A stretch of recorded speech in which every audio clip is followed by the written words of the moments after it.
آقا وقتی که من واقعا انگیزه ندارم چیکار کنم واقعا که یعنی اه، چیزی که در روزهای سخت تو رو میذاره واقعا داخل ریل بومنی، داخل همه غلطه کسی بومنی، دیسیپلینه.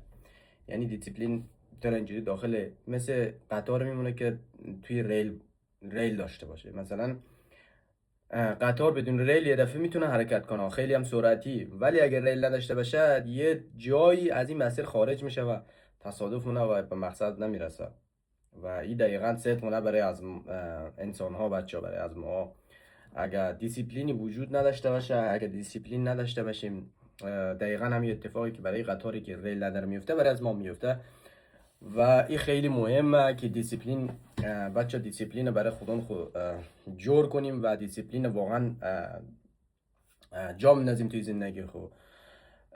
و اینجوریه و اینجوری و همین دیسیپلینه که ما را به اون مقصدی که داریم میرسنه. بچه شما را به خدای بزرگ